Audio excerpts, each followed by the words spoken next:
बताने की बात है कि 5% रिजर्वेशन, तो गवर्नमेंट सेक्टर के अंदर 5% नहीं 4% रिजर्वेशन है, जिसके अंदर से कि 1% reservation visually impaired, hearing impaired और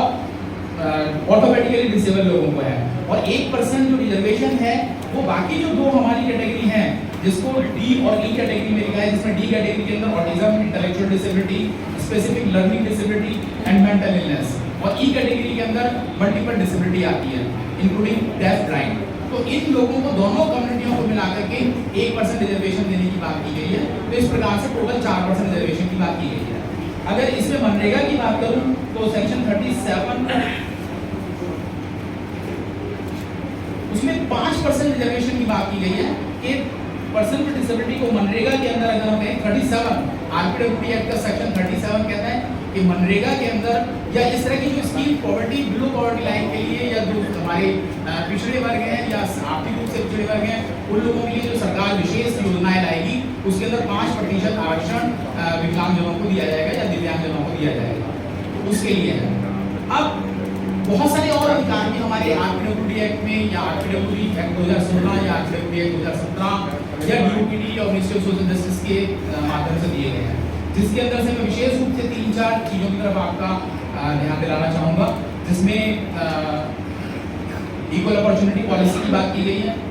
आरपीडब्ल्यू तीनों चीजें दी गई आरपीडब्ल्यूडी एक्ट रूल्स और मिनिस्ट्री ऑफ सोशल जस्टिस के रूल्स में डिसेबिलिटी रजिस्टर की बात की गई है, इसी प्रकार से रोस्टर की बात की गई है। लेकिन समस्या ये आती है कि बहुत सारे नियम हम लोग जब यहाँ बात करते हैं अधिकारों की तो लगता है मुझे कि शायद हमसे बड़ा राजा इस देश के अंदर कोई भी नहीं है, लेकिन जब मैं इम्प्लीमेंटेशन की बात करता हूँ तो सबसे बड़ा दुर्भाग्य क्या आता है कि रिजर्वेशन को अगर हम इम्प्लीमेंट कराना चाहते हैं, मैं विशेष रूप से अपने जो एडवोकेट साथी हैं हमारे या दूसरे लोग हैं उनका इस बार ध्यान दिलाना चाहता हूँ कि जितनी लिटिगेशन अभी तक हुई वो केवल और केवल इस बात पर हुई कि हमें रिजर्वेशन 3% दिया जाए या रिजर्वेशन 4% दिया जाए, लेकिन कोई भी लिटिगेशन इस बात पर नहीं हुई कि हमारा प्रॉपर आइडेंटिफिकेशन नहीं है या हमारा प्रॉपर रोस्टर नहीं है, रोस्टर बनाया नहीं जा रहा और वो जानबूझ के नहीं बनाया जा रहा। इसके अंदर मैं आप लोगों को बताना चाहूंगा कि आइडेंटिफिकेशन ऑफ जॉब के अंदर बहुत अच्छी अच्छी बातें कही है। अगर मैं लेटेस्ट जो आपका आइडेंटिफिकेशन ऑफ जॉब है उसमें कहा गया है कि